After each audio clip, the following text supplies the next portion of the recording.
city and decide you don't like black people. Man, you don't know a damn thing about black people. We're human. We like our kids to go to good schools. We love our kids. We never go in no neighborhoods and take people out. Don't do it.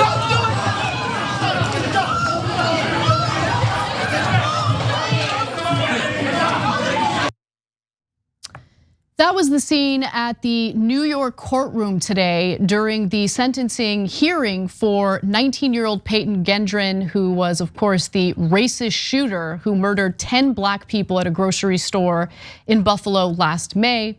Now, the woman speaking was Barbara Massey, I should say, whose sister, 72-year-old Catherine Massey, was killed in that mass shooting. Now, the man who charged at the murderer hasn't been identified, but is believed to be a family member of a victim. Erie County Court Judge Susan Egan temporarily halted the hearing and called for order in the court. She said this, quote, I'm sure you all are disturbed by the physicality we've seen today.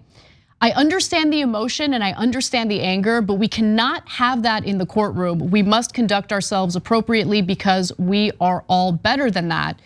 So they went on recess, and after that, Erie County District Attorney John Flynn said that the man who charged at Gendron will not face any charges for doing so, which I'm happy to hear about because he shouldn't face any charges.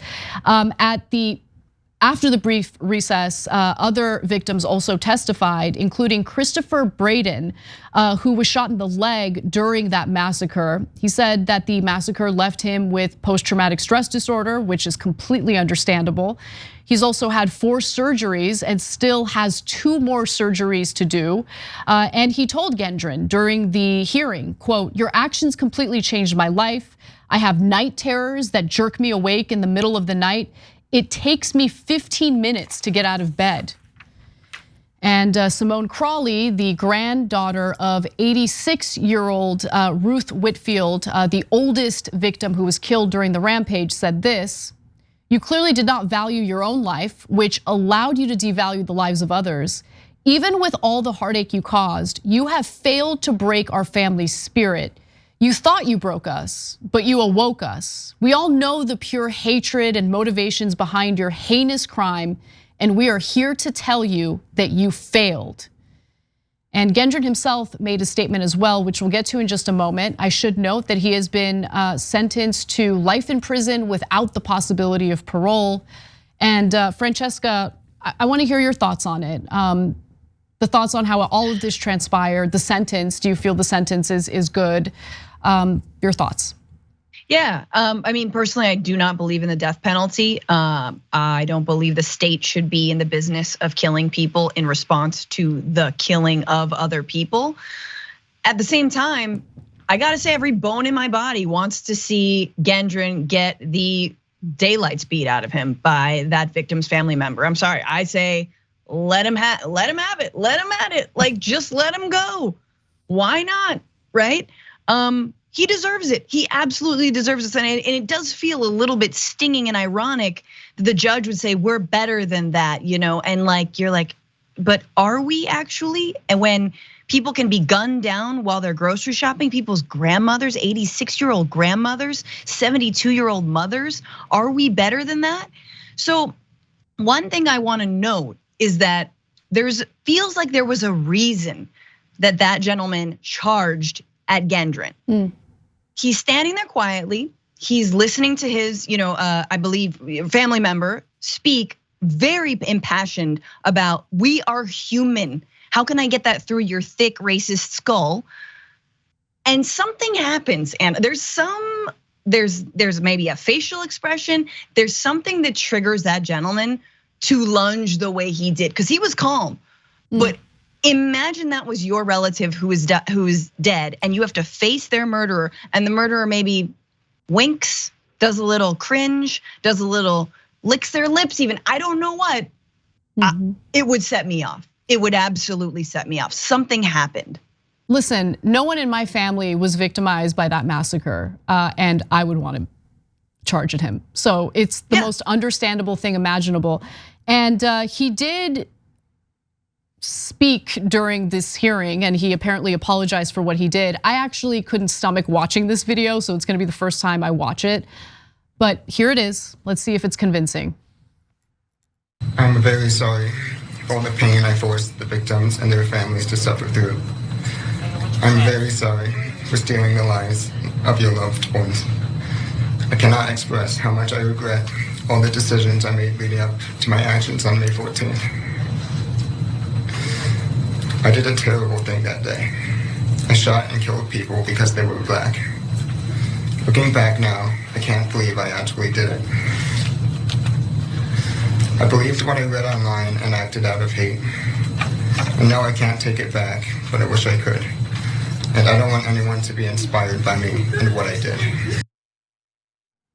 I mean, if I were sentenced to life in prison without the possibility of parole after gunning down 10 Black people at a supermarket because of this race-based motivation, and remember, he was a believer or is a believer of white replacement theory. Yeah, I would probably be regretful, remorseful, because I wouldn't want to go to prison for the rest of my life. But I think that's where he belongs. I don't see this guy as someone who could ever, Francesca, when I mention, are you happy with the sentence? I'm against the death penalty as well, right? But I know that there's some hesitancy to say that people should deal with these lengthy prison sentences. I have no qualms about this guy rotting in prison for the rest of his life.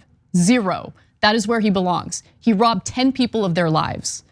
I don't know if someone like that could ever be rehabilitated. I don't really care to find out. I think he should rot in prison for the rest of his life.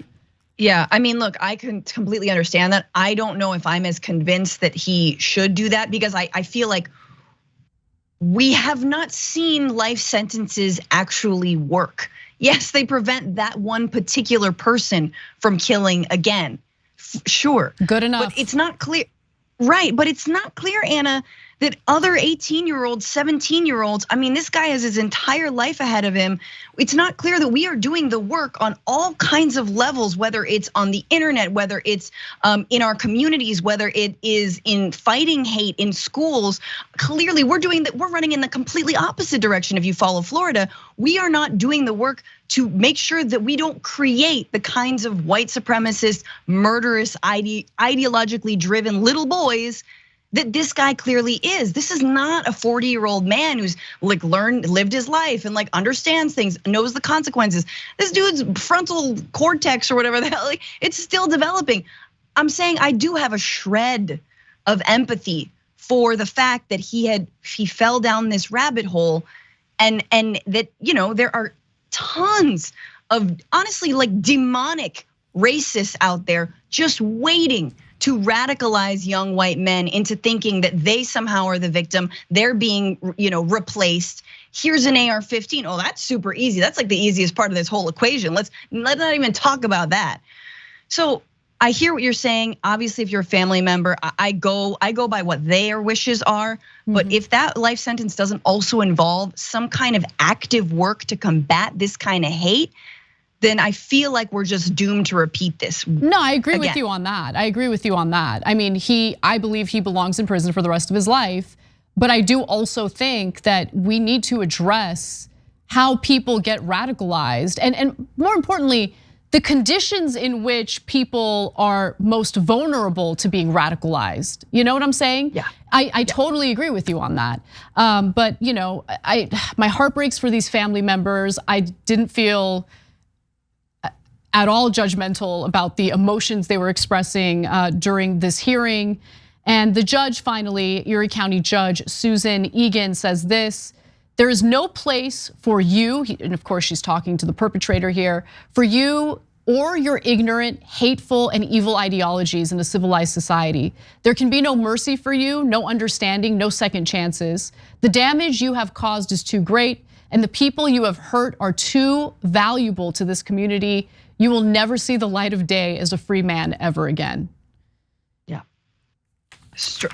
Yeah. I guess I just want to ask you, Anna, because I do think there's an apt comparison here, right? Which is, I'm thinking of another 17-year-old who killed people, Kyle Rittenhouse. Yeah. Yes, the contours of who he killed and how he killed them were different, but not that different. You can imagine if Gendron had gone to a Black Lives Matter protest armed with an AR-15 and someone tried to disarm him and then he shot himself. These are fine lines, and yet you have one who is sentenced for life, rightfully so, for the murder of 13 people, and another who is trotted out in front of what, CPAC, lauded. I don't know, maybe he's got his own cryptocurrency at this point. Like he's on TikTok, like he's a star. Yeah, look, there's not that much difference here. I think there is though, Francesca, right? I mean, we're talking about a guy who showed up at a grocery store, had a racist manifesto about white replacement theory, and went in there specifically to gun people down, to slaughter people at that grocery store. Kyle Rittenhouse should not have been at that protest, okay? I'm 100% against him being there, showing up with his weapon proudly displayed. It was meant to provoke.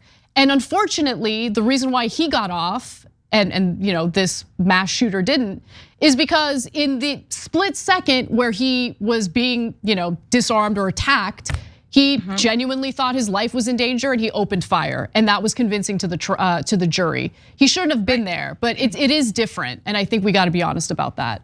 No, it is different. However, I do think that the ideologies that drive them are similar. That's a fair point. That's what I'm saying. Yeah, that's definitely the number of dead. The context is incredibly different, but the ideology is similar. And look at the gulf between. No one's gonna laud Gendron, at least not in public company and in polite Republican company, but they will do it for Kyle Rittenhouse. Yeah, no, absolutely, and we've seen that. I mean, people willing to shell out literally millions of dollars to bail Rittenhouse out. I mean, that was clear. Thanks for watching the Young Turks. Really appreciate it. Another way to show support is through YouTube memberships. You'll get to interact with us more. There's live chat emojis, badges. You've got emojis of me, Anna, John, JR. So those are super fun. But you also get playback of our exclusive member-only shows and specials right after they air. So all of that, all you gotta do is click that join button right underneath the video. Thank you.